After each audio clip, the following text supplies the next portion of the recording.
আজকে হচ্ছে আমাদের এখানে ডাক্তার আসছিল। উনি আইসা হচ্ছে অনেকগুলো ওষুধ লেখা দিয়ে গেছে, আর কীভাবে করতে হবে সেগুলো বলে দিয়ে গেল। হ্যালো এভরিওয়ান, আসসালামু আলাইকুম। তবে হ্যাঁ, ডাক্তার কিন্তু আমাদের দেখার জন্য আসে নাই, পুকুরে মাছ দেখার জন্য আসছে। তো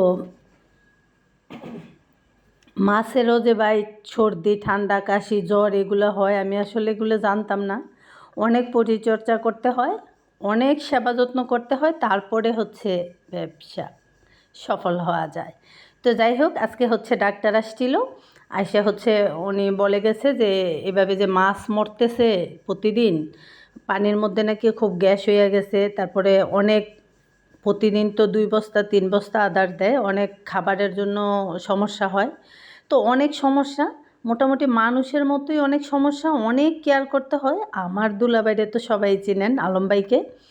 তো দুলাভাই মনে হয় নিজের শরীরেরও এত যত্ন নেয় না। আর এই যে উনিও আমার একজন দুলাভাই, উনি বিশিষ্ট ব্যবসায়ী, মতিন সদাগর।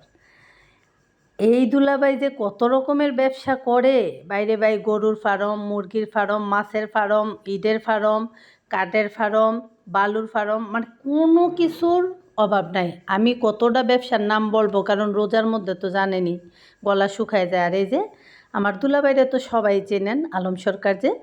তো দোয়া করবেন 2 দুলাভাইয়ের জন্য, আল্লাহ যেন তাদেরকে সুস্থ রাখে, ভালো রাখে।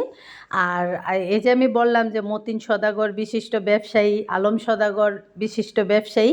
তো দুলাভাইয়ের কথা যে বলছি যে মতিন সদাগর, উনি অনেক রকমের ব্যবসা, সত্যি আমি কিন্তু মজা করি নাই, সত্যি উনি একজন সফল ব্যবসায়ী এবং অনেক ভালো একজন মনের মানুষ। সত্যিই উনি অনেক ভালো। উনি যখনই কথা বলে তো আমি হচ্ছে অবাক হয়ে দেখি, শুনি, কারণ দুলাভাই খুব হাসায়, মজা করে আর কি আমাদের সাথে। এটা আসলে আমারও অনেক ভালো লাগে।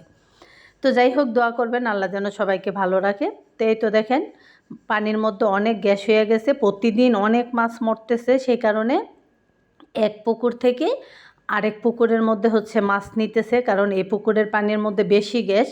এখানে হচ্ছে আজকে অনেকগুলা বস্তা বস্তা চুন নিয়ে আসছে, এই চুনগুলা ভিজায় রাখছে। তো এগুলা হচ্ছে পানির মধ্যে দিবে, তারপর অনেক রকমের ওষুধ কিনে কিনে হচ্ছে পানির মধ্যে পুরা পুকুরে ছিটাইয়া দেয়, তারপরে লবণ দেয়। কত রকমের যে পরিচর্যা করতে হয়, বাবারে বাবা। এই যে দেখেন 6-7 জন লোক তো সারা দিন থেকে অনেক কষ্ট করতেছে।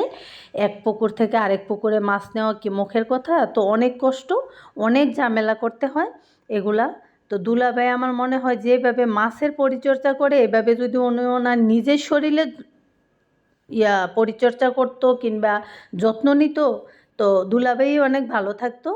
তো এতটাই যত্ন করে, অনেক যত্ন সহকারে এগুলা করে। আর আলহামদুলিল্লাহ আমাদের পুকুরের মাছ অনেক স্বাদ। তো যাই হোক, সবাই দোয়া করবেন আল্লাহ যেন আমাদের এই সমস্ত সমস্যাগুলো শেষ করে দেয়, আর আমার দুলাভাইয়ের ব্যবসা যেন সফল হয়।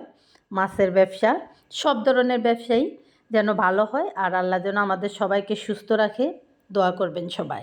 তো এই তো দেখেন সারা দিন এগুলো করতেছে, আর মাছ যখন লাফালাফি করে, এগুলো তো দেখতে খুবই ভালো লাগে আমাদের। আপনাদের কেমন লাগে? আমার কাছে কিন্তু খুব ভালো লাগছে। তো এই তো দেখেন অনেকক্ষণ দাঁড়ায় দাঁড়ায় দেখছি, এখন আর ভালো লাগতেছে না। তো এখন হচ্ছে বাসায় গিয়ে কাজকর্ম শুরু করে দিব। এটা হচ্ছে সকাল 10টা 11টার দিকের কাজ। তো ভালো থাকবেন সবাই, আল্লাহ হাফেজ।